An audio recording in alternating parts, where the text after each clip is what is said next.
Ok, bonjour à toutes et à toutes. Je vous invite à prendre place. Alors, bienvenue à cette université Typo 3 2013, dans sa formule qui perdure et qui attire toujours autant de monde, même voire plus, puisque cette année nous avons encore plus d'inscrits que l'année précédente. Je vais commencer par donner la parole à Laurent, qui est donc directeur de l'école et qui a bien voulu nous accueillir une fois de plus dans les locaux de Polytech, ce qui est pour nous essentiel, puisqu'il nous permet de bénéficier de toute l'infrastructure de l'école, aussi bien du réseau que des postes de travail dans les salles qui vont nous servir pour les ateliers, que cette magnifique salle de conférence qui en plus a été rééquipée apparemment en projecteur et en équipement de streaming aussi. Je viens de tweeter avec le compte de la T3UNI sur l'adresse qui diffuse en ce moment même en temps réel cette conférence sur Ustream, donc avec le hashtag T3UNI13. Donc vous pouvez diffuser l'information largement, voilà.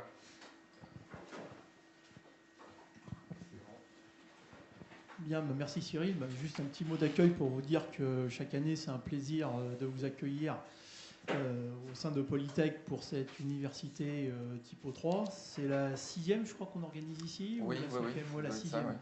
Voilà, donc c'est pour nous un moment important. Bon, comme vous le savez sans doute, le site de l'école est sur Typo 3 depuis des années. Donc on a aussi un intérêt de voir les évolutions qu'il y a au niveau de ce CMS pour faire évoluer notre propre site. Donc deux petites recommandations: on ne boit pas et on ne mange pas dans les amphis. Voilà, c'est à peu près la seule chose que je vous demanderai. Pour le reste, j'espère que cette conférence vous apportera énormément de nouvelles informations, que vous pourrez tisser de nouveaux liens, parce que c'est, je crois, ce qui fait aussi la force de l'Uni, c'est de pouvoir communiquer ensemble. Alors, à titre de récompense, pour l'école, si vous allez sur le site de l'école, cliquez sur le petit bouton Facebook « J'aime », ça fera monter le compteur. Je le dis chaque année, mais enfin voilà, merci à tous ceux qui l'ont déjà fait. Voilà, Cyril, je te rends la parole. Merci Laurent. Alors, aujourd'hui, la conférence d'ouverture va être scindée en deux parties.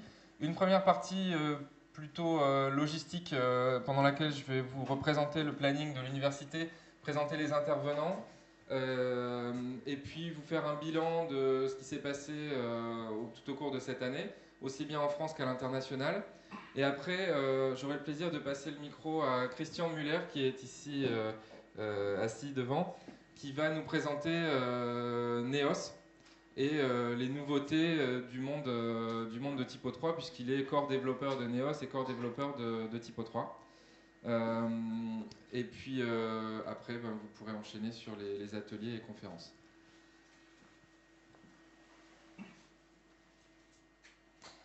Alors, pour reprendre le planning d'aujourd'hui, nous avons fait donc ce matin notre réunion interne, discuter de l'organisation en France de nos actions pour Typo 3.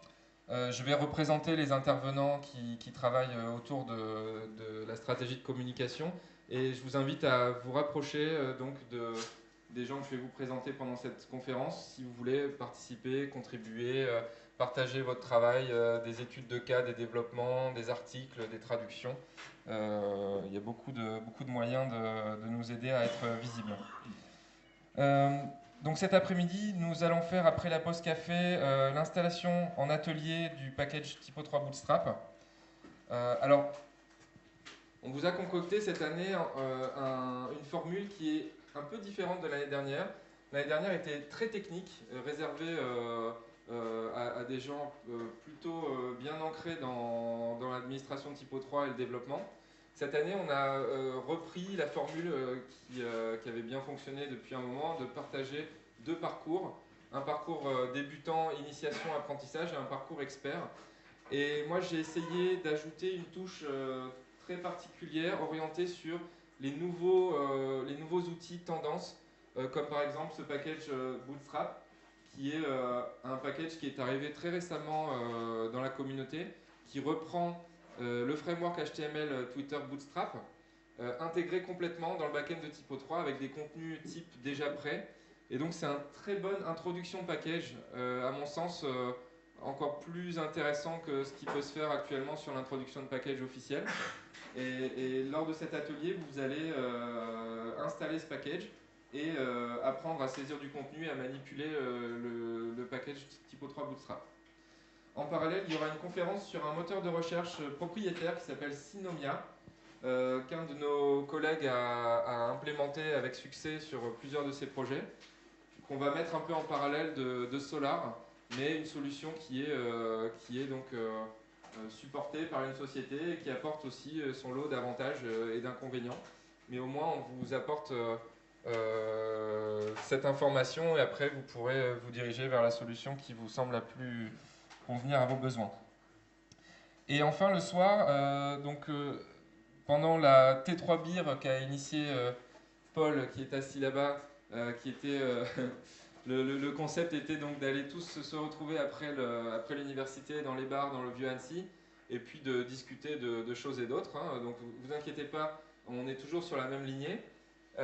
Sauf que là, on va essayer aussi de répondre à vos questions sur des problèmes que vous pouvez rencontrer ou sur des interrogations que vous pouvez avoir sur certaines plateformes, certains montages, certaines intégrations. Et bien sûr, continuer à échanger avec vous sur notre expérience, sur le futur de Typo3, sur toutes les nouveautés qui arrivent, et il y en a énormément en ce moment. Moment convivialité, tous ensemble à Annecy. Alors, donc, les intervenants pour aujourd'hui, donc Christian, que vous pouvez rencontrer quand vous le voulez, il sera disponible aujourd'hui et demain. Donc voilà, je vous ai déjà parlé de lui, hein, donc vous voyez son site et son Twitter aussi. Il y a moi-même, donc je vais être votre animateur pendant toute la T3UNI et je vais participer aussi à pas mal de conférences. La conférence aussi sur Varnish, et puis je vais présenter aussi un système d'usine à site. Ensuite, Cédric Tempestini qui va nous rejoindre pour la conférence Synomia. Et Laurent Bonnier, donc, qui est indépendant, aussi intégrateur Typo3, et qui est aussi apiculteur, et qui nous a d'ailleurs ramené une sélection de ses produits cette année. Il a un profil assez particulier, je vous invite à le rencontrer parce que c'est quelqu'un d'assez atypique. Et Guillaume Caron qui va aussi travailler sur l'atelier Bootstrap. Voilà, Guillaume est ici, lève la main. Vous pouvez peut-être venir, Christian, do you mind to come next to me for just showing your face a bit more. Guillaume, tu peux venir aussi. Et puis, Cédric n'est pas encore arrivé. Et Laurent Bonnier, tu as eu des nouvelles, Guillaume? Il est en route. Ah, d'accord. Ok. Voilà, donc Guillaume aussi est intégrateur certifié Typo3. Alors ensuite, pour la journée de mardi, nous allons avoir des ateliers Getting Started with Typo3. Donc on a repris le titre du tutoriel bien connu que vous pouvez trouver sur Internet. Le principe, c'est d'apprendre à installer, utiliser Typo3 pendant toute la matinée. Donc c'est plutôt profil débutant. Et en parallèle, nous aurons encore une conférence, cette fois-ci uniquement orientée NEOS, mais un peu plus technique, qui va nous permettre de découvrir le nouveau venu de la famille Typo3. Ensuite,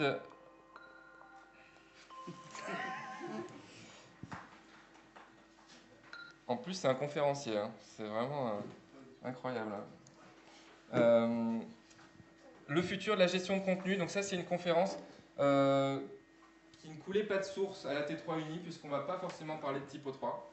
Mais j'ai tenu à faire venir Olivier Daborco, que je vais vous présenter juste après dans la liste des intervenants, pour nous parler de l'avenir à long terme, puisque maintenant il y a pas mal de CMS, ils font tous bien leur job.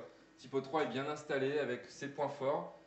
On sait très bien comment on organise le contenu, donc soit sur des pages, des nodes, des catégories plutôt via de la taxonomie, et quels que soient les systèmes qu'on choisisse, les CMS qu'on choisisse, on se retrouve avec une gestion quand même assez similaires, mais il y a de nouvelles façons de concevoir le contenu, de nouvelles façons d'appréhender l'organisation des contenus, et qui peuvent peut-être nous inspirer pour les années à venir. Donc c'est dans ce sens qu'Olivier va nous parler de son analyse de la gestion de contenu. Ensuite, un atelier sur les workspaces qui sera tenu par Paul Blondiot, que donc, vous devez connaître. Si vous ne connaissez pas Paul, je vais te faire venir dans quelques minutes, mais on va se présenter un petit peu plus. Est un ancien qui est présent depuis le tout début et qui était initiateur de toute la communauté Typo 3 francophone. Et en parallèle, nous allons avoir une conférence sur Fluid et le package FedEx. Fluid, donc le moteur de templating, a été étendu par un développeur qui a fait un travail phénoménal, qui a quasiment doublé le nombre de view helpers disponibles. Et on va vous présenter cette solution qui, d'après moi, pourrait très bien devenir une norme sous peu, puisque réellement très très puissant. Et ensuite, donc, un atelier développement X-Base Fluid par Dominique Feyer, que je vais appeler aussi dans quelques minutes, et une conférence sur créer une usine à site avec Typo 3, que je vais animer avec Aurélien Graillot. Donc là, on va vous présenter en fait deux méthodologies et deux solutions différentes pour industrialiser la création en masse de sites sur une instance Typo 3. Tout automatisé. Alors, donc Christian est déjà sur scène, Aurélien n'est pas encore arrivé, moi je suis là, Paul, je me suis dit qu'avec un peu de chance tu te referais pousser la barre et je ne serais pas trop loin. Voilà, effectivement.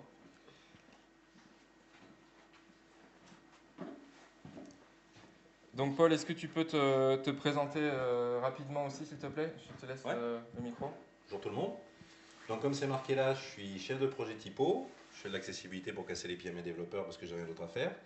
Et ça fait 11 ans que je sévis autour de Typo 3. Voilà, pour ceux qui me connaissent, j'ai monté la communauté en décembre 2000, qui a été depuis repris, enrichi, amélioré par la nouvelle équipe qu'anime Cyril. Et donc voilà, je serai votre guide pour les ateliers, enfin pour l'atelier Workspace et plus si intimité. Voilà. Ouais. Merci. Ok, alors Romain, qui va être donc, qui va animer la conférence sur Fluid FedEx, qui est développeur PHP Typo 3 et qui est assez présent sur la communauté StarCraft. Donc s'il y en a qui apprécient, il est passé à dans des émissions en ligne avec Ponfétude pour ceux qui connaissent. Et je pense qu'il va continuer à agir sur les deux communautés et être présent à la fois dans la communauté Typo 3 de plus en plus et puis continuer dans la communauté StarCraft. Olivier Darbarco, qui est, donc, je ne sais pas si vous connaissez, mais il s'était créé un personnage, le révérend Typo 3, qui était allé évangéliser les sociétés qui n'utilisaient pas Typo 3. Et donc lui va nous parler des outils de gestion de contenu. Donc Olivier se présentera mieux que moi je le fais en ce moment, mais il est extrêmement présent dans l'association Typo 3.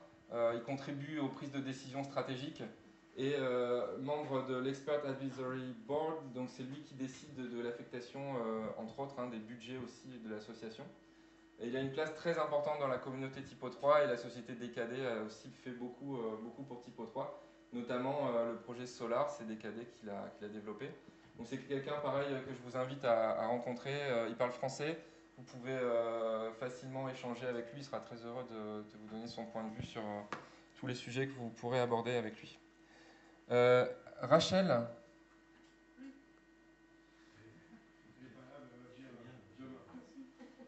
Tu peux aller la chercher, Alain ou... Non, je sais pas où elle est. C'est vrai en plus. Elle est dans une salle quelque part. Désolé.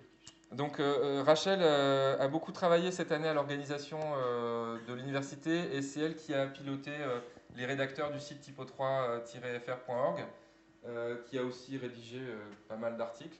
Je ne sais pas si vous la reconnaîtrez, mais certainement. Il est pas mal l'avatar. Ça ne devrait pas être trop difficile. Vous me direz si vous l'avez retrouvé dans la salle. Et donc, elle travaille à mes côtés à l'organisation de la communauté et à faire avancer les choses dans le bon sens. Alors, pour la journée de mercredi, si vous avez des questions, en fait, levez la main, n'hésitez pas, on va pouvoir y répondre. Et vu que la plupart des intervenants sont là, si vous avez des questions sur les ateliers, si vous n'êtes pas sûr de savoir à quelle conférence ou atelier assister, n'hésitez pas à poser des questions. Alors, mercredi, tutorial templating. Qui va être adapté en fonction aussi du niveau qu'on va pressentir dans les groupes des ateliers d'aujourd'hui et demain. Et nous allons avoir Dominique Feyer, je ne sais pas si tu es là Dominique, je t'ai vu. Oui, voilà, je vais te faire venir aussi. Donc, qui va nous présenter une solution de vidéo on demand basée sur Flow 3. Donc là, c'est très intéressant de voir des applications concrètes du framework PHP Flow. Tu vas venir te présenter après, hein, Dominique. Et on va continuer avec développement avec Xbase Fluid, qui va certainement d'ailleurs dériver sur un développement Flow aussi. Et pareil, on va voir en fonction du niveau et du ressenti du premier atelier pour voir jusqu'où tu vas pousser. Bon, super. Et j'animerai une conférence en parallèle sur le déploiement de Varnish, qui est un cache qui permet d'améliorer les performances serveurs. Donc, particulièrement pour répondre à des énormes pics de trafic, par exemple, avec Alan Garcia, qui est administrateur système et administrateur réseau.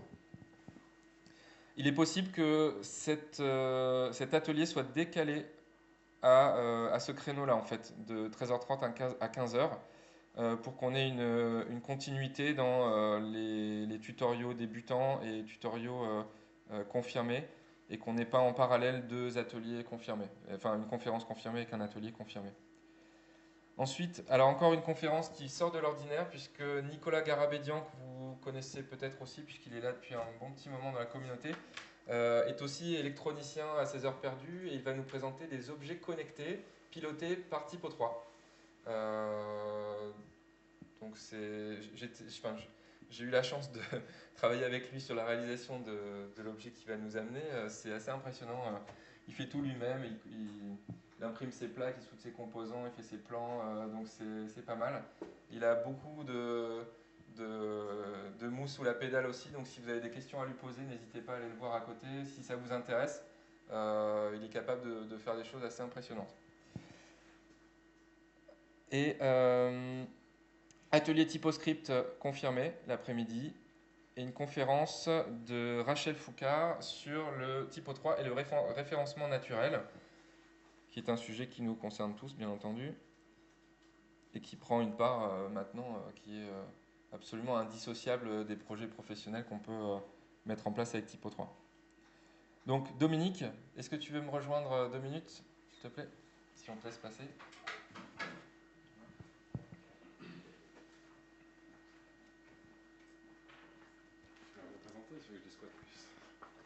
Je sais pas. Hello, mon nom c'est Dominique, je suis cofondateur d'une petite agence qui est basée à Lausanne. On fait principalement du typo depuis une dizaine d'années et on est en train de prendre sérieusement le virage Flow et NEOS. Et pour ceux qui participeront au workshop de demain, moi j'espère vous montrer que si vous savez faire du Xbase, vous savez aussi faire du Flow, et puis vous donner l'envie d'utiliser les dernières nouveautés de la communauté.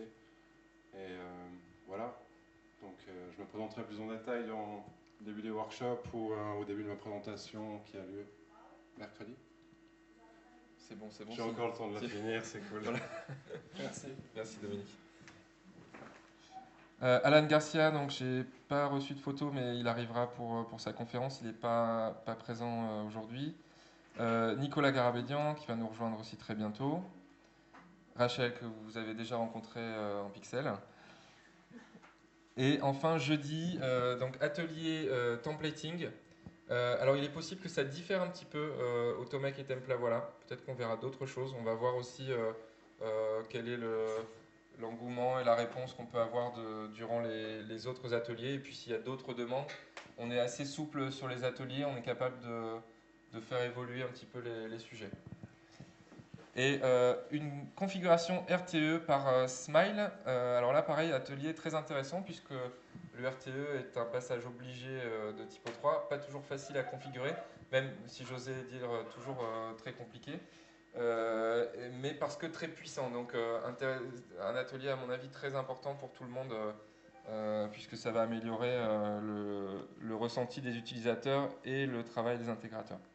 Et enfin, une conférence, les dieux du typoscript. Là, on va faire venir des intégrateurs certifiés, des gens qui travaillent depuis un moment sur Typo 3 pour qu'ils nous fassent une présentation de code TypoScript complexe et puissant qu'ils ont pu réaliser pour un projet ou en perso, pour vous montrer la puissance du TypoScript et ce qu'on est capable de faire avec Typo 3.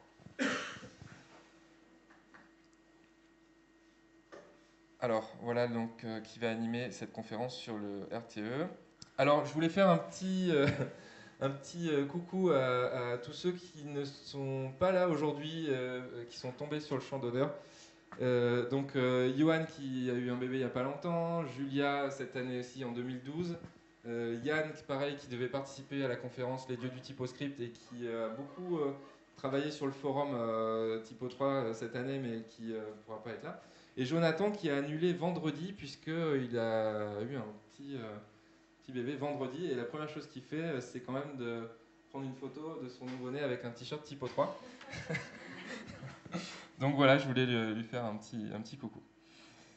Alors nos sponsors, alors ils vont venir tout au long de l'université se présenter, mais je voulais qu'on les remercie puisque sans nos sponsors nous ne pourrions pas organiser la T3UNI comme nous le faisons en ce moment.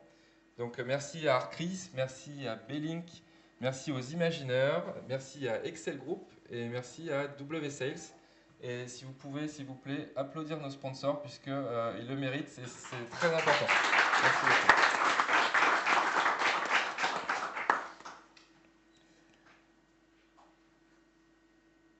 Alors maintenant, je vais vous parler de ce qui s'est passé en 2012.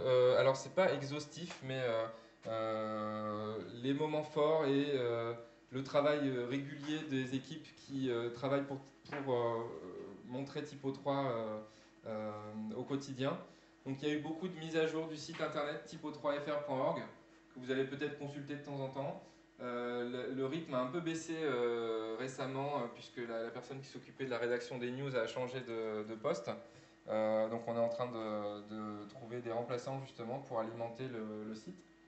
Donc il faut savoir que la règle est très simple, celui qui contribue, et c'est complètement ouvert, peut faire des liens vers sa société et donc améliorer son PageRank et gagner en visibilité. La société Emer en Suisse qui a rédigé pendant toute l'année des articles s'est vue extrêmement bien positionnée maintenant sur Google. Donc n'hésitez pas, on a besoin de gens qui se mobilisent. Si vous n'êtes pas décideur, parlez-en à vos décideurs puisque il vous suffit de libérer une demi-journée tous les mois déjà et si ça vous permet de rédiger un article et de faire quelque chose, c'est très positif pour le site et vous aurez un retour en visibilité. Ensuite, on a eu énormément, et alors là j'ai remarqué que le niveau de technicité augmente d'année en année sur le forum, puisque maintenant la plupart des réponses simples sont déjà traitées dans le forum et accessibles facilement via une recherche Google ou une recherche sur le forum. Et donc les questions qu'on peut avoir sont à chaque fois très pointues. Et il y a quelques admins qui prennent le temps de faire des recherches et de répondre à ces questions pointues. Donc vraiment, il y a eu un énorme travail, et en particulier d'Olivier, qui continue à, on ne sait pas comment il fait, mais il continue à répondre à des questions qui ne donnent pas envie de s'y plonger, mais il prend le temps et il répond, donc c'est super. Et puis merci aussi à Mathieu qui est revenu et qui a administré le forum, et puis à tous ceux qui de temps en temps prennent le temps aussi de répondre aux questions des nouveaux utilisateurs ou de personnes en quête de réponses à des problèmes inconnus. Ensuite, nous avons eu encore beaucoup d'extensions développées par des développeurs francophones et aussi des développeurs francophones présents dans les core teams de Typo 3, que ce soit version 6, que ce soit NEOS, que ce soit Flow. On a la chance d'avoir aujourd'hui Dominique et Christian qui vont nous parler de tout ça. Alors, la certification Typo 3 a changé aussi de procédure pour la tenue des examens. Maintenant, c'est une société qui s'appelle Pearson View qui accueille les examens de certification. Vous pouvez les contacter directement et consulter l'agenda des séances et aller passer votre certification Typo 3. Donc plus besoin de venir et de me donner plein d'argent en liquide à la T3UNI. Et mon gros projet de l'année 2012, ça a été la mise en route de la première licence pro Typo 3 qui ouvre à Amiens, à l'IUT d'Amiens. Et donc j'ai déjà formé deux sections, la section web et la section Cisco, entre 50 et 60 étudiants qui sont déjà donc en IUT, donc qui ont déjà un background web et un background développement assez varié, formés à l'intégration Typo 3, donc déploiement du CMS, formation TypoScript niveau, je dirais, bon quand même, intégration Typo 3 classique avec les marqueurs et installation d'extensions.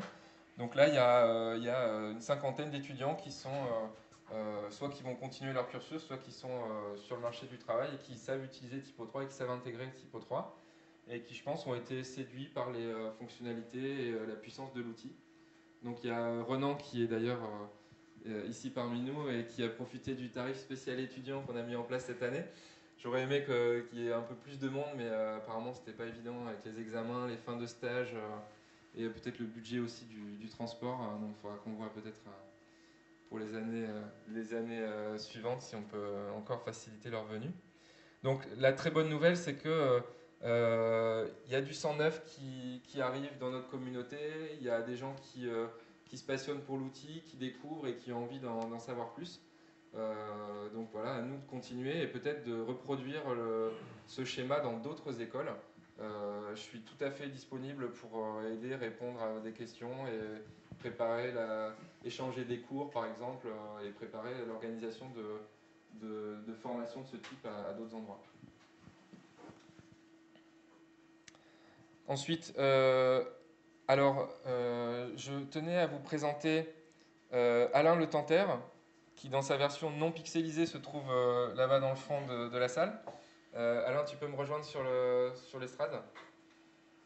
Et donc Alain a été pendant longtemps l'homme de l'ombre qui a piloté une grande partie de l'organisation de la T3UNI, puisque moi j'étais beaucoup pris pour l'école Typo 3. Et aujourd'hui, je tenais à le remercier déjà, et puis à te présenter Alain. Donc je vais te donner le micro, puisque je sais que tu es un grand timide. Bonjour. C'est pas un slip, c'est la chemise qui dépasse sous le pull. Voilà. Voilà, merci. Donc Alain est votre contact pour la T3UNI, surtout pour les conférenciers. Et il va aussi construire une équipe d'intervenants. Ouais. Il y a deux choses. Une avant que j'oublie. Ceux qui veulent aller sur le libellule demain soir, qui viennent me voir rapidement. Hein. Et la deuxième chose, effectivement, c'est on va formaliser la constitution de l'équipe de l'association française, c'est-à-dire que toutes les bonnes volontés qui veulent bien donner du temps, on va se gérer une liste suivant les centres d'intérêt, marketing, web design, graphisme, print, et je serai chargé de maintenir cette liste. Voilà, c'est une idée qui est ressortie de ce matin. Oui, ok. Ok, merci. Merci Alain. Et alors, je vais vous parler très rapidement encore de nouveautés dans le monde de Typo 3, et après je passerai la main à Christian Müller qui va reprendre plus en détail, en tout cas cette partie, et puis développer sur la découverte de NEOS et ce qui s'est passé dans l'association Typo 3 cette dernière année-là. Donc pour ceux qui n'ont peut-être pas suivi, il y a eu une modification de la charte graphique assez importante puisque le logo de Typo 3 a été transformé. Tout est maintenant en orange et plus orange et vert. Ça paraît rien, mais c'est stratégiquement absolument cohérent avec la création de la famille de produits Typo 3, puisque Typo 3 n'est plus le seul maintenant. Il y a un framework de développement PHP qui s'appelle Flow, et non plus Flow 3, donc c'est Typo 3 Flow.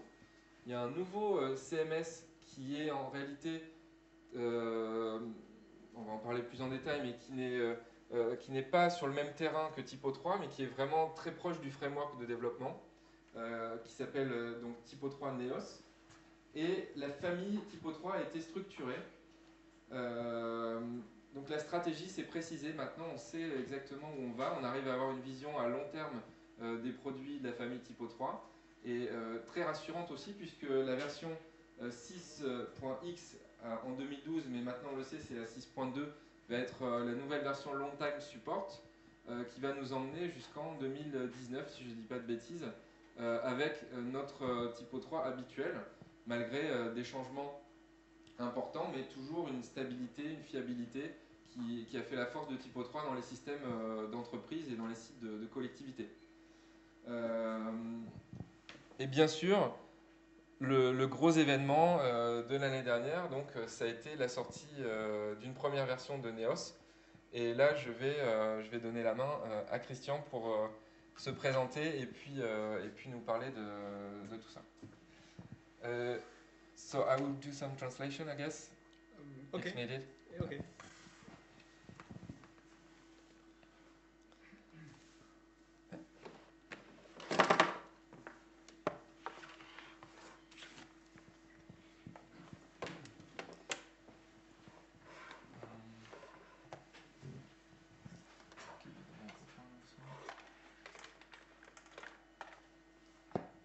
You want me to? Oh, you have a remote?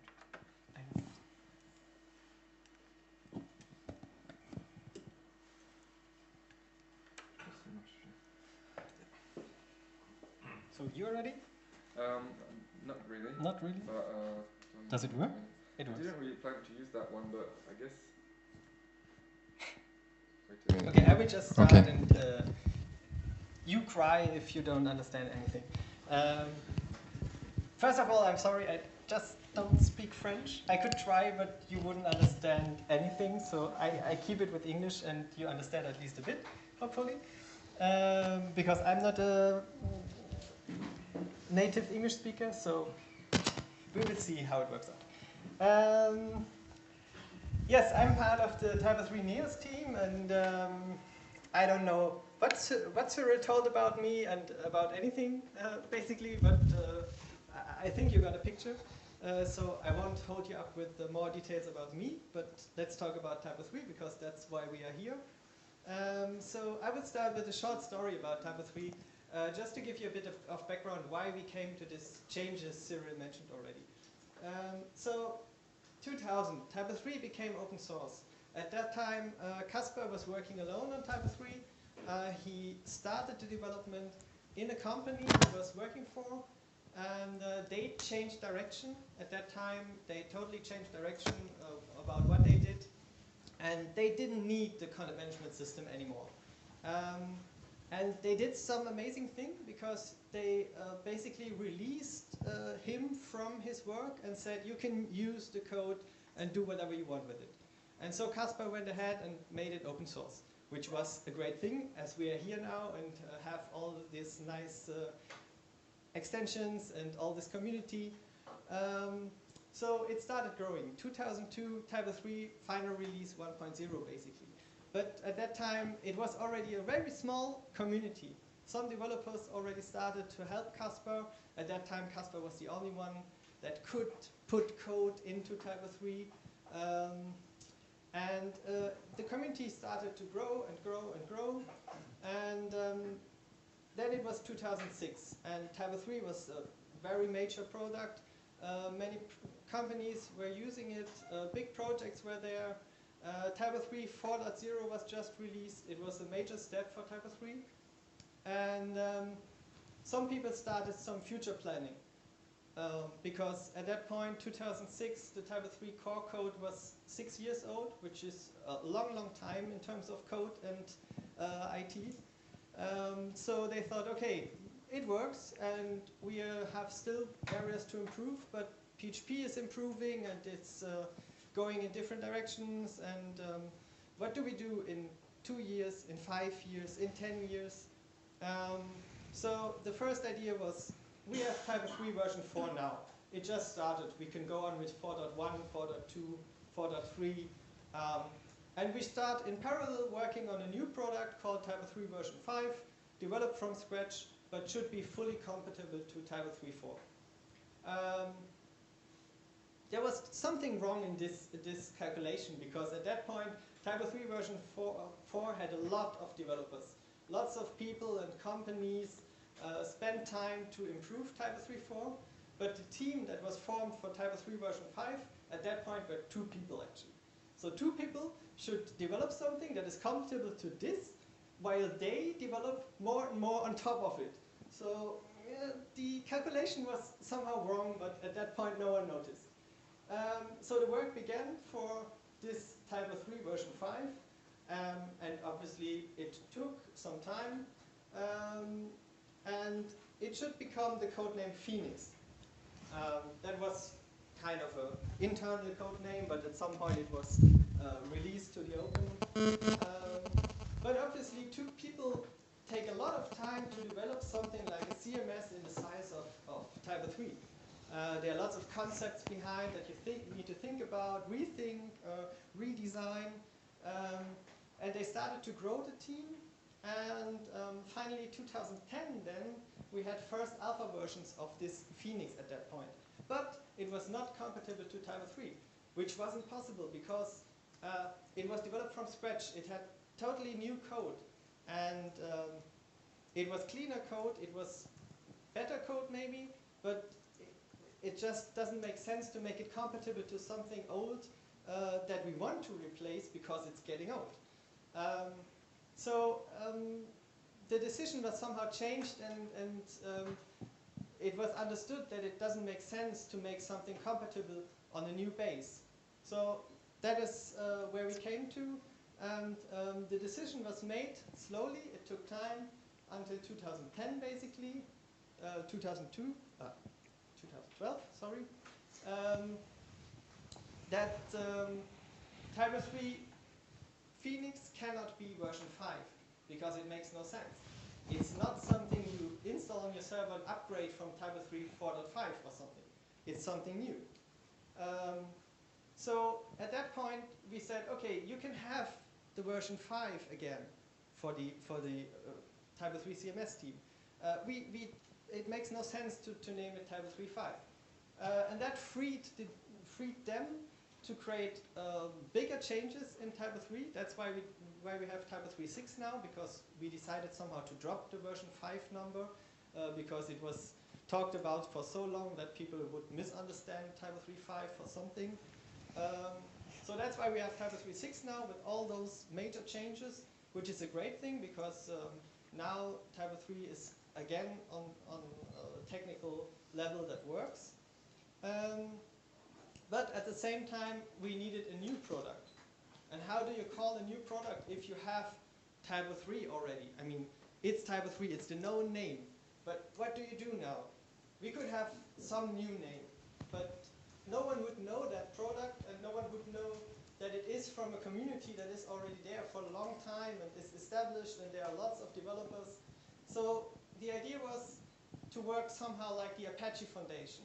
You still say Apache and mean the web server, but there is the Apache Foundation that has lots and lots of other projects too. So Typo 3 became a brand now.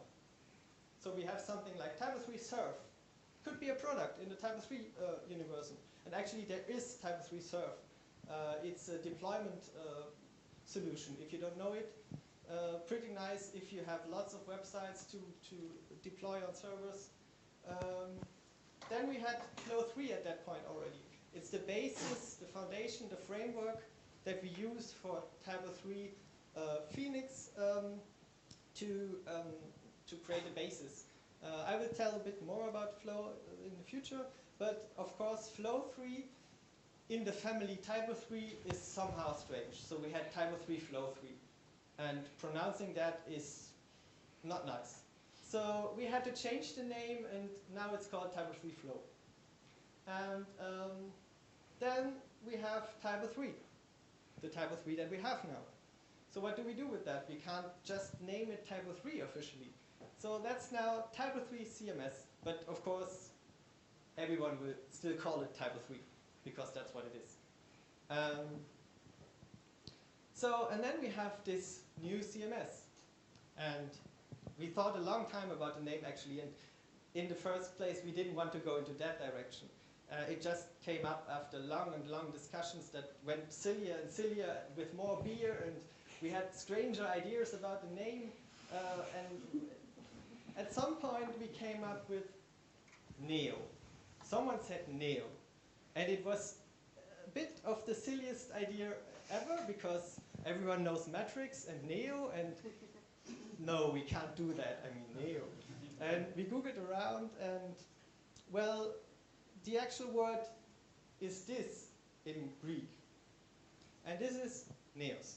So that's how we came to the name. It's the actual Greek word for new, but also for innovative, for inspiring. So it has lots of different meanings, and it fitted the product very well. So that's why we kept it. And that's how we have the Typo 3 family now. We have the Typo 3 brand with Typo 3 as we know it right now. Typo 3 Flow, the framework for PHP applications, and NEOS, the next generation content management system. And it's a new CMS. And I will show you a bit about the concepts we have in NEOS. I try to not go into much technical detail. That's why we have the session tomorrow for the technical stuff.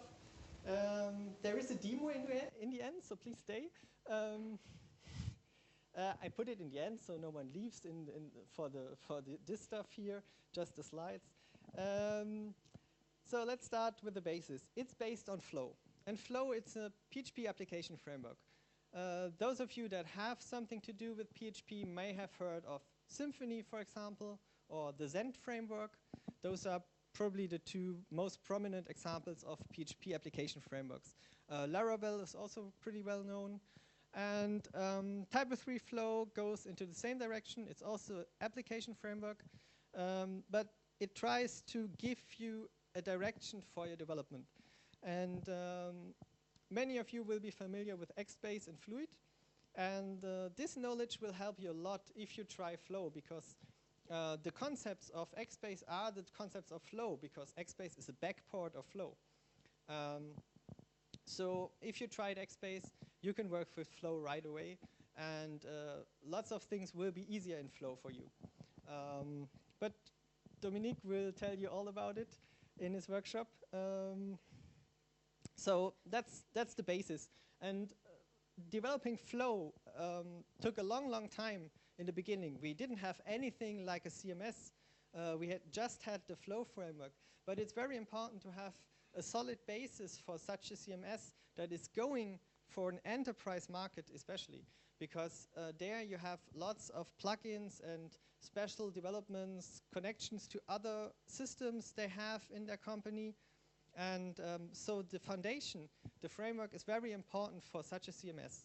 And that's obviously the thing that we wanted to have better than in Typo 3 CMS, because the core is quite old by now, and developing with extensions is somehow limited.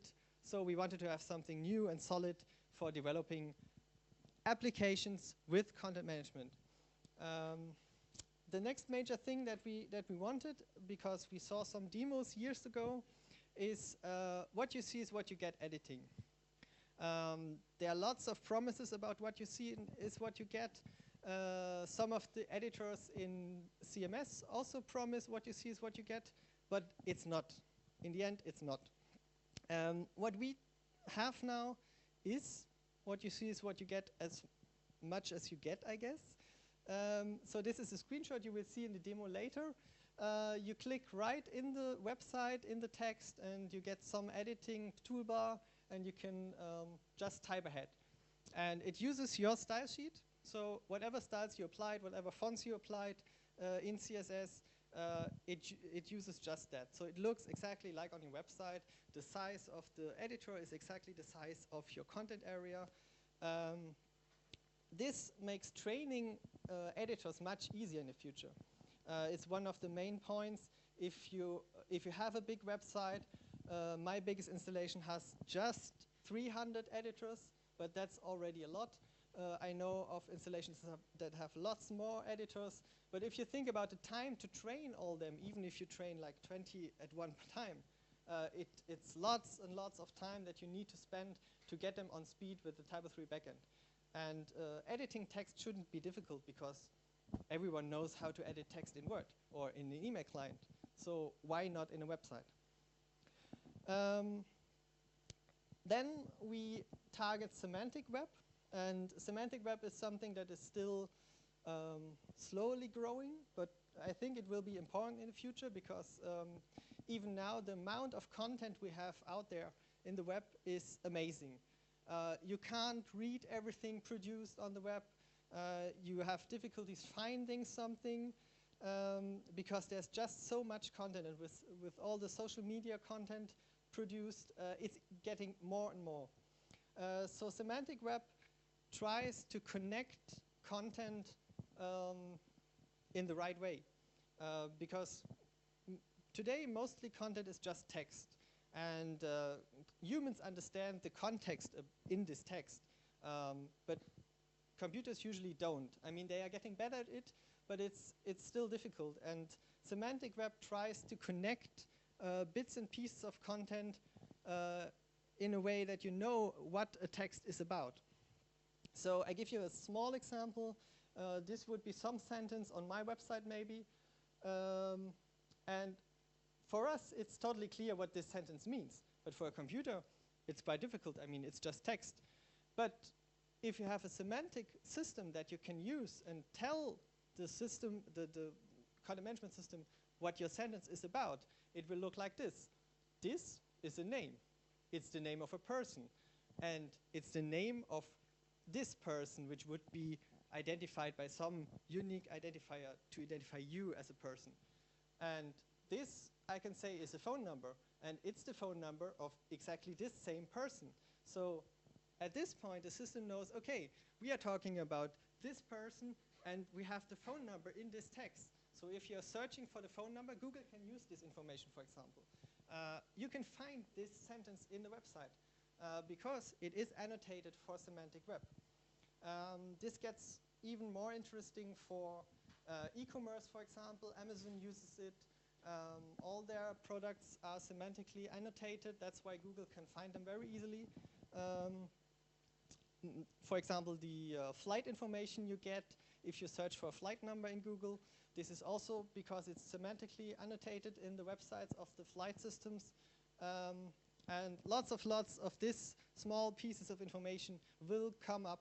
And of course, you need a system to support editors doing this kind of information connection in the system.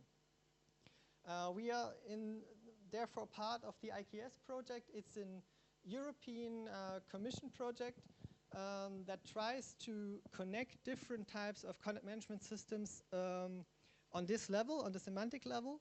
So they should share some basis of semantics so they can easily interact with each other. We got a bit of code from this project, but mainly we got inspiration and lots of contacts.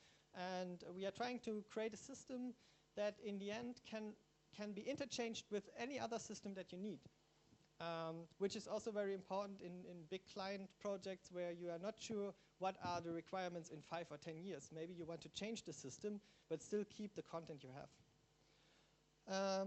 Obviously, we will have plugins. I don't go into much detail because that's really technical stuff. Plugins are based on flow applications. If you know how to write flow applications, you know how to write plugins for NEOS. So if you know XBase, you can easily start writing plugins for NEOS too. But something that's more interesting is the content repository. I usually have lots of technical slides about that because it's a very important concept in NEOS. I will skip all the slides and just tell you a bit about the idea. And if you're interested in the whole topic, visit the talk tomorrow. The content repository is something that we got from the Java world. In Java, there is a content repository standard. It's an industry standard. And we tried to create something similar that is mostly compatible to this standard. And we are also part of a group that tries to define such an industry standard for the PHP world. And the idea behind the content repository is that everything that you can understand as kind of content is stored inside this one repository and is linked in a tree-like fashion, which is what you have in a website if you think about it. Currently in Typo 3 CMS, there's a very clear distinction between this is a page and this is a content element. And the content element is on one page. And pages obviously have a tree structure. In NEOS, everything is in this tree structure. So you have a top root node of your website. In this, you have pages, which obviously can have pages underneath. And on a page, you have then content elements that are also in the tree, which from the concept makes one thing very easy that is, from a technical perspective, difficult in CMS, which is nested content. There are several ways to do nested content in Typo 3 CMS. In Templar Voila, you have flexible content elements that can create multi-column content elements. You have grid elements. But from a technical perspective, all this is difficult. In NEOS, it's very easy because you can nest content elements. So you can say, OK, my content element here may have 4 areas of content. And so you have a 4-column content element and put content inside each of those 4 areas. We will see an example of that later. That means that we can provide multi-column content elements out of the box with NEOS. Also, it allows you to put any other content you may create for your customer inside the content repository. For example, news or blog entries are totally integrated in this infrastructure. So you can use all the same tools that we developed to access the pages and content we use to access your content and your news, your blog, which is very helpful if you understand this principle together with the new TypoScript that I will explain. You have lots of ways to use content without actually writing plugins.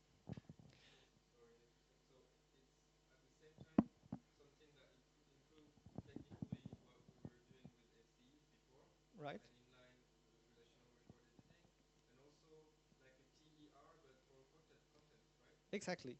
Okay. That's the future idea about the content repository. Of course, we can't implement every idea we have at the very first version. So the first version won't probably allow you to do that. But in the future, our idea is to have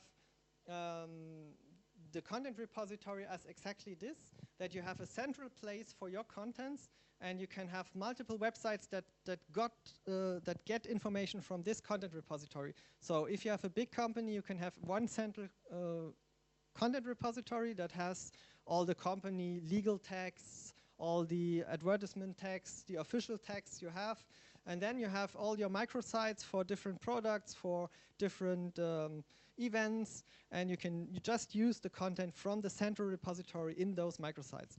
That's the future idea.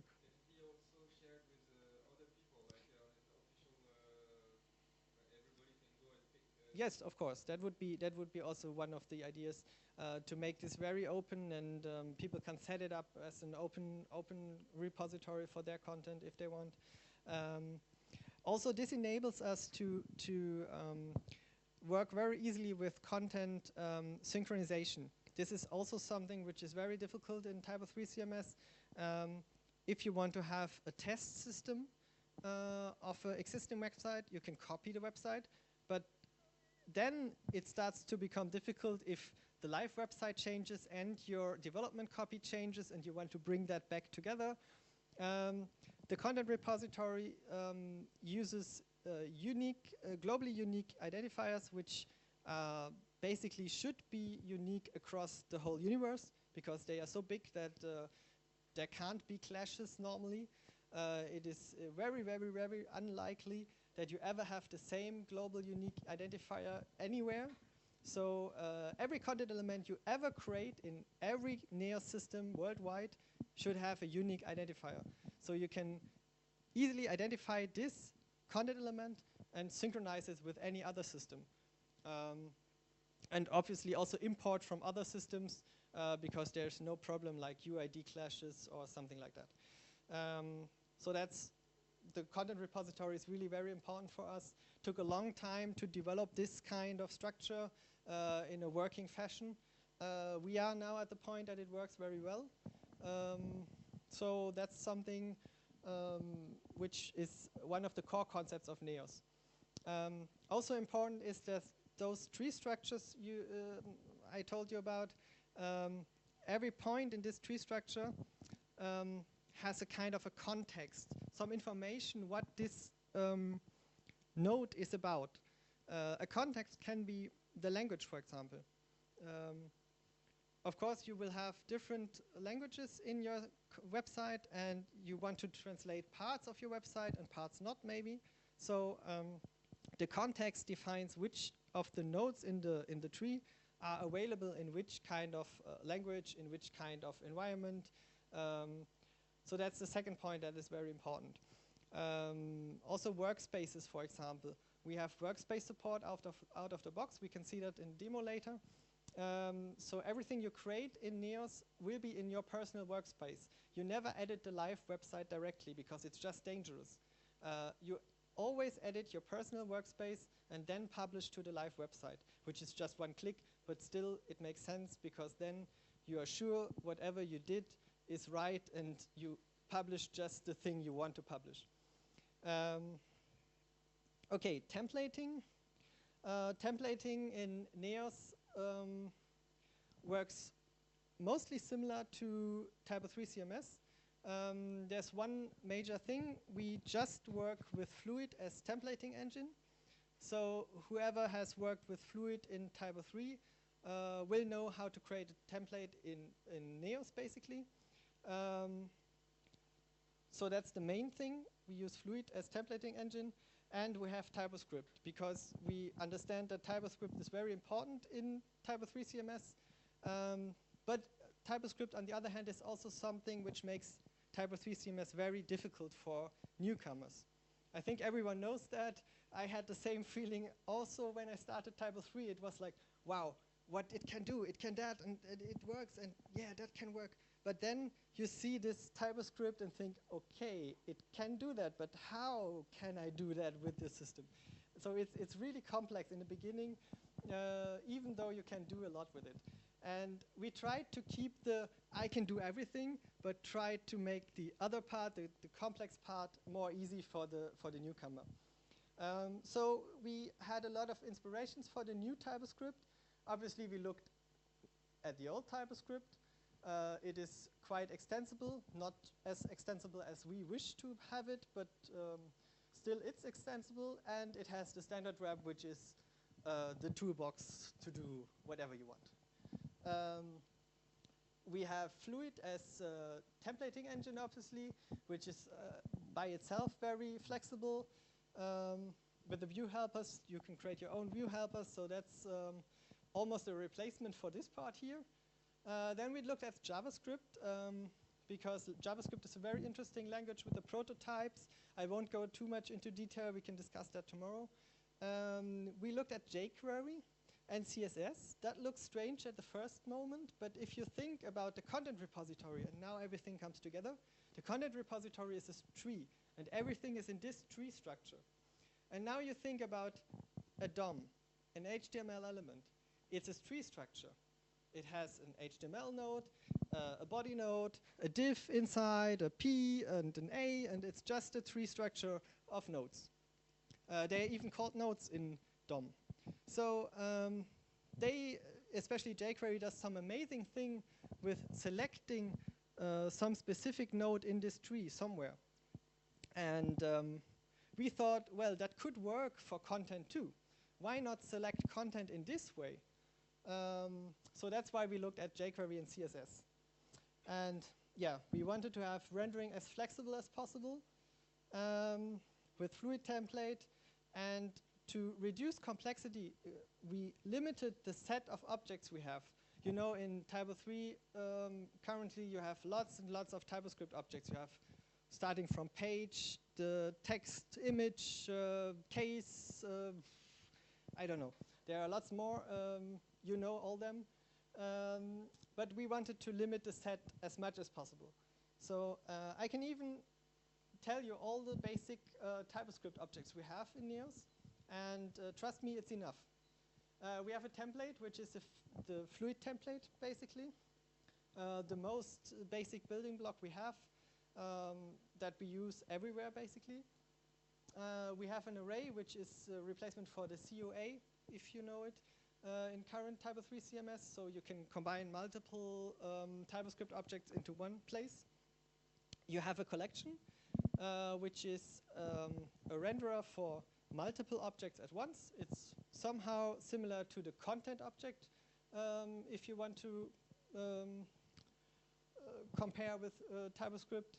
And then we have a case, which makes decisions for you. And you have a value object, which is just a simple, like a text element. Maybe we will get rid of that by some internal changes, but currently that's it. Now you might think, well, what about page, for example? You need a page somehow. Yes, that's true. And actually, there is a page object, so you can still write your page equals page. That's still the same. The interesting part is that page is just something we defined, which is a template. We defined it to make it easier for you, but a page is just a predefined template we use. So it's basically a doc type and an HTML tag, a header tag, and a body tag. But at this point already, you can change the template if you need. If you want a different doc type, if you want some special HTML attributes, you can change the template for the page. This is already something that is quite complicated in Typo 3 CMS. If you want to really adjust the upper levels of the HTML created in Typo 3 CMS, you have to adjust a lot of TypoScript. For us, it's just changing the template. We have some more predefined objects, but they all base on those. Then we have a new concept, which is the embedded expression language, short EEL. And the embedded expression language is where we put the jQuery in. So it has a jQuery-like syntax. And the idea is that you can select parts of this content tree that you have in the content repository with this syntax. So you can say, OK, I have my current node, the page you are rendering, and I want to have all child nodes, for example. So that are the content elements. Or you can say, OK, I want the parent, so the parent page, or the parent 2 levels up.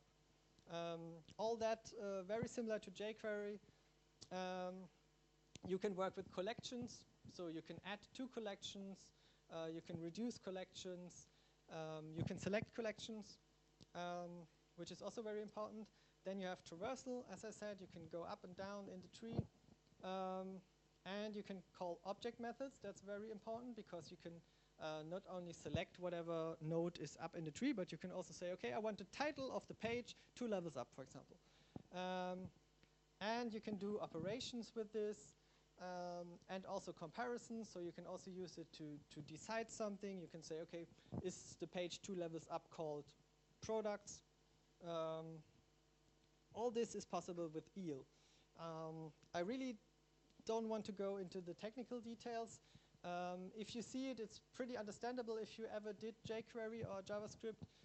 Even some CSS knowledge helps to understand it. You can finally also filter objects with it. So you can say, OK, I want all children, but just text elements of those children. So it really makes TypoScript very flexible because you can access all your content in one single way. And finally, one of the smaller concepts we have is the side package. It's called side package because everything in Flow, in the Flow framework, is called a package. So NEOS is a package in Flow. It's like an extension. There's also a CMS extension in Typo 3, if you look closely in the extension manager. And the side package contains all the resources for your website.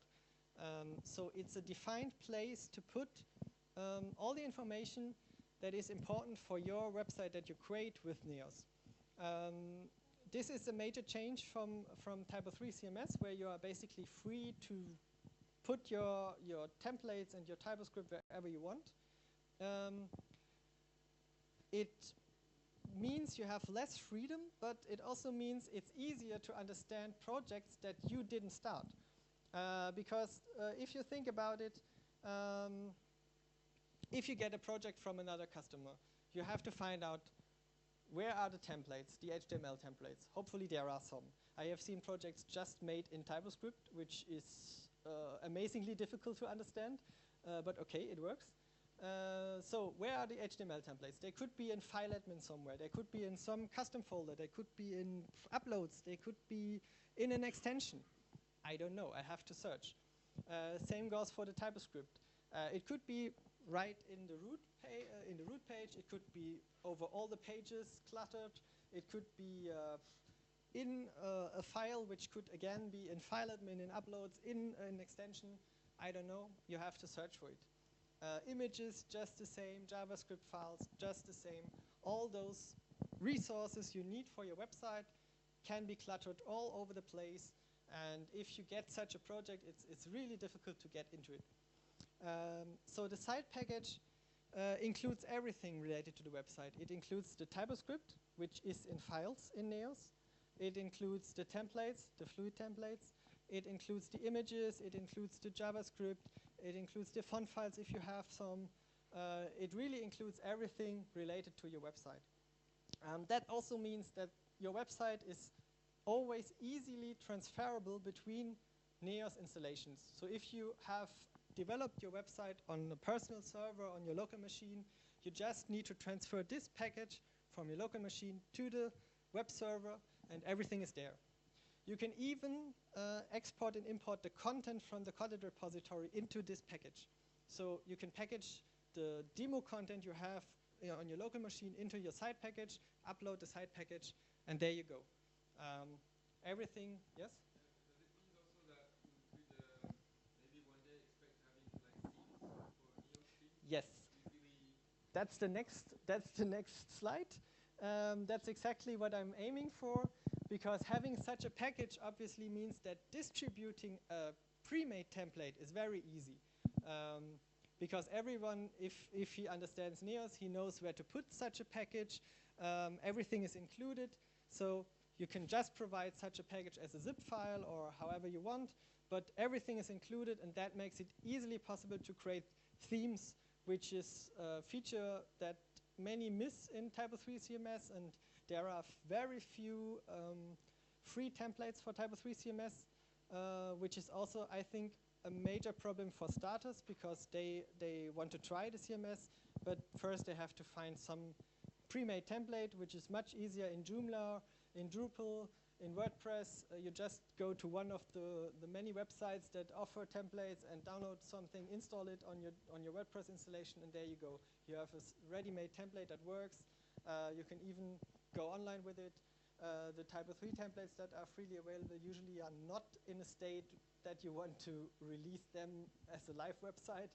And so this is something we hope to make happen, to have a theming community around NEOS that doesn't really care about the technical part, but just about creating great templates and providing them. Yeah, and then we have the user interface. As I already told you, we have what you see is what you get editing. This also means that we have a very different user interface than before. And I will show you the original concept, which is by now pretty old, but the first alphas had this original concept implemented to some point. So it was a very visionary concept. But it had some problems. You see, this is the original user interface idea that was like 2010, 2011. Very cool design. We had single-click, double-click action, stuff like that. It should really feel like a desktop application. The problem with this is that a website is still a website. And a web application is very difficult to make feel like a desktop application. There are some examples, but it's really difficult to make that happen. And especially with such clearly defined designs and animations that we had, it is difficult. So what applications, web applications, do I use daily? Because at some point we made progress with this user interface, but it was very slow. We had big problems implementing this concept. We started with XJS because it provided all this desktop-like widgets and stuff. But everyone who has worked with XJS knows that adjusting it to a custom design and very, very custom animations is a lot of work and very difficult.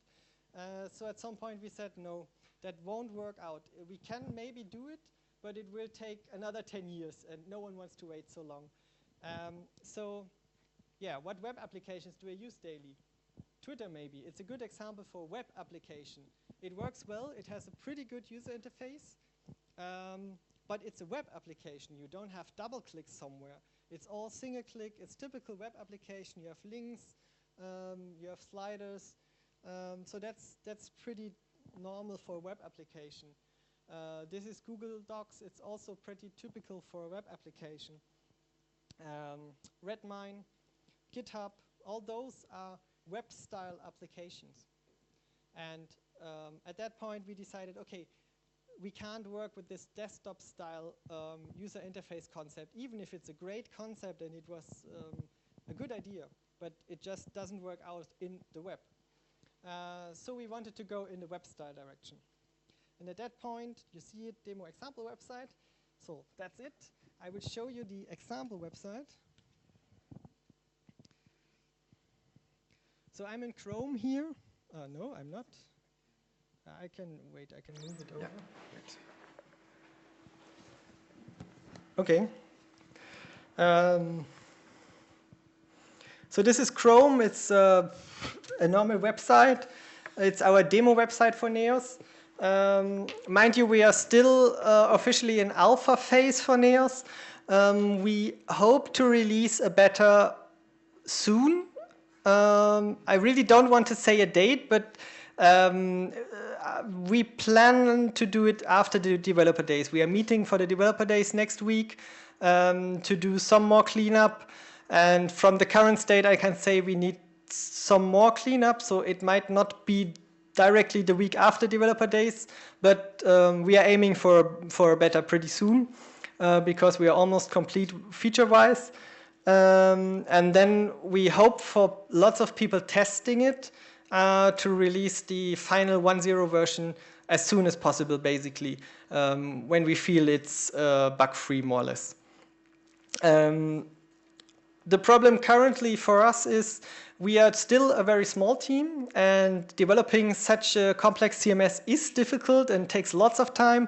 And we have seen it over the years, lots and lots, and again and again. So we are bad testers because we know what doesn't work so well and we skip it. And so it's always great to have new people trying the system. We now are in a good position that a few agencies started working with NEOS, even it's still alpha. They are working very closely with us, and so we got lots of bugs reporting now and additional information, what works and what doesn't work so well. So that's very important for us. Yeah, this is our demo website. It's based on the Typo 3 org design. It has, here you see multi-column content elements, for example, images. We have all the basics for a website. This is a plugin to create a user. I didn't try it for a long time, so that's one of the parts. It might not work, but plugins work in general. Let's go to the more interesting part, the backend. And I can't read from here, so I hope. So we go the same direction as Typo 3. There it's your website / Typo 3. For us, it's your website / NEOS to log into the backend. And this is the actual backend for NEOS. Obviously, it's the content editing module. There will be other modules. But this is the content editing part for editors. Now, the resolution here is not that great, so the website is a bit small.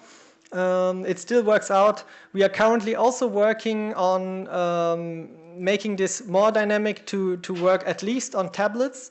We won't have a phone version in the first release because we think that phone version needs a different concept for editing and working with the backend. But we think a tablet can still work in this way. So we are aiming to make it available for tablets too. As you see, it's still the same website. And you see if I hover over some content element, I get a preview of what is the content element. So this is one content element, it's the headline. And if I click in, you see the cursor, I can start right away.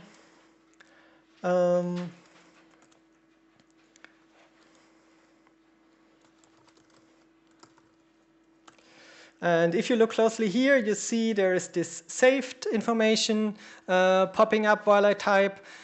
So we are saving the content that I type while I'm typing. You will most probably never lose content while working with NEOS. We are storing constantly in your local browser store. So even if you lose the web connection in between, the stuff that you wrote is still in your local browser store. But as long as we have a connection, we are also syncing with the server every few seconds. So this is now saved. And you see the publish page button is active now. Previously it was not active because there were no changes on this page. Now I have made a change. The change is still in my personal workspace, which I can show you by opening the website a second time, and you see here it's still this title. This is the live website, and now I will publish the page. That's it. And if I reload, we have the change title. So it's pretty easy to work with the workspaces in NEOS, but it's still very useful because you can make as much changes as you want and then publish in one go. So you can even change the whole website, all the pages, all the content, and then release it in one click of a button. This is a plugin, so I can't change the text here because it's in the Fluid template. Basically, you shouldn't do that. It was easier for us to do it this way. If you do such a thing, you probably want to create a specific content element which has a plugin part and a text part, which is also possible. All content elements have some editing icons over here, so I can add some content element in between. Let's say I want to add a text element. Okay, that doesn't work. That's something we might see from time to time because this is really my development version. I made the last changes like yesterday. So it's really not a demo system I have, but it's really the live development system. So it can be broken all the time. It generally works. It might be just some smallish change probably, but I will fix it for tomorrow. So tomorrow we can see that. We can also, of course, use some formatting here. Maybe like that. We can make something a header. We have tables, links, whatever you can imagine. So the editing is really what you see is what you get. And for the content types, if we look over there, this is the multi-column element I said. You can access the multi-column element. It has a layout, so I can even not for the 4-column, but for the 3-column, I can change the layout to something else. And it reloads, and you see it's 50%, 25, 25. So that's pretty easy to work with multi-column elements. And of course, every of those content elements, again, is a single content element that you can edit. You can add new content here. The reason why I don't get an editing possibility here is because this is an HTML element. Just to demo HTML elements, you get an HTML editor, which just causes some visual. Yeah, okay. I guess that's because of the error before. But still, you get an HTML editor with syntax highlighting. Let me reload and see if it works better then. Yeah, okay.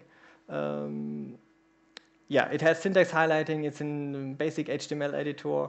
I mean, you probably don't want to use HTML content elements that much, but you have them available. And finally, the image element.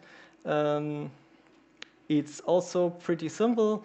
The nice thing about the image element is that you not only can change the width and height, this is also what you know of Typo 3 CMS, but you can also crop the content. So let's say I want only the logo in this place. I apply the change, and I got only the logo. And if I click on crop, I still have the full image here. So I can, at any time I want, go back to the full image and do a different crop for my image. That's pretty powerful, and we are currently implementing a media browser. At the moment, you will you will re-upload an image every time you reuse it. That's something that we changed currently to have a media browser like the file list in Typo 3 CMS, and reuse images, and also reuse different cropped versions of images, obviously. Okay, that's the content editing. Of course, you also have a page tree here where you can create pages, delete pages, move pages around. You see here's a shortcut page. If you go there, it tells you this is a shortcut. It has no content, obviously. You want to go to some other node instead. We have, wait, that's not very helpful here. Let's go to the homepage back. We have a preview mode. So if you start editing here, let's say we hide this content element. It's still visible because you want to click it and re-enable it if you need, but you want to have a quick way of seeing how this will look like in the live website. So this is the preview. It shows you the website without the backend borders, and also hidden content elements are really hidden at that point, and you can quickly go back to the backend then. And the last thing is the wireframe mode. This is a kind of a preview editing mode that works even if you don't have your own website template ready yet. So you can start with NEOS without having your website template ready, and adding content and adding pages. This is the current version of the wireframe mode. I will show the newer version tomorrow, which is still in the works, because we tried to streamline this tool into more of a Zen writing component. So if you know IA Writer, for example, Mac application, there are writing tools out there that try to make writing distraction-free as possible. So they are very dim in colors, and also highlight only the current paragraph you're working on. And the new design of the wireframe mode will do exactly that.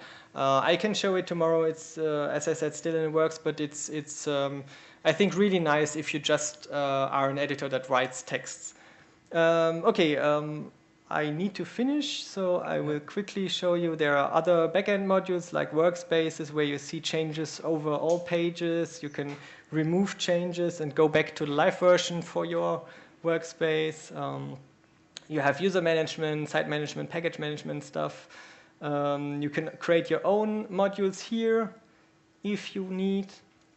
And you have user settings, obviously. All that is already possible and works so far. So there are some more things, but I think we will keep it like that. I will quickly go back to the slides and wrap up with the last few slides. So the future is obviously to implement the real and final user interface, and that's a screenshot of how we want to have it. We will move all the interface, the menu and the pages over here into such bars that lay over the website to not make it too small. We have a notification area. The editing toolbar you saw, because we find it distracts you because it's moving around to the place where you click, will be moved over in this space, so it will be at a fixed position at the top. We provide shortcut for the most important things, so you don't have to go up and down with the mouse. And overall, the design is very, very slim, very basic, but we think that's very future-proof because it will still look quite modern in 2 or 5 years from now. Yeah, over here we have the action buttons for like publishing, what now is the publish button. We will have some filters to let you change the workspace you see and the language you see. So that's the user interface. That's the media browser. This is just a wireframe concept of the media browser. This is almost finished. And yeah, it will enable you to work with files, select files, tag files, categorize files, and use them on your website, basically. Then there's Expose, which will probably come in a later version, but Expose will be the replacement of the current list module for Typo 3. So it allows you to have a view on content, on pages, and everything else in the content repository, and also in your custom Flow application models in a list-based view that you can configure your way. So that's it. Small introduction into the new products of the Typo 3 Association. Few personal details about me, but Cyril told you already a lot about me, so I say thank you. And yeah, I hope we will see tomorrow in my more technical talk about NEOS for those who are interested. If you have some questions, I will be around until tomorrow evening, so grab me, ask me. I'm available for questions and also clarifications, information about the progress. And if anyone has really liked what he saw and wants to contribute, feel free to come to me. We can use all sorts of people, user interface designers, JavaScript developers, PHP developers. Would be great to get some more people into the team. Also, if you want to try NEOS in some demo project, feel free to contact me. We can help you with that because we need the feedback. So, thank you.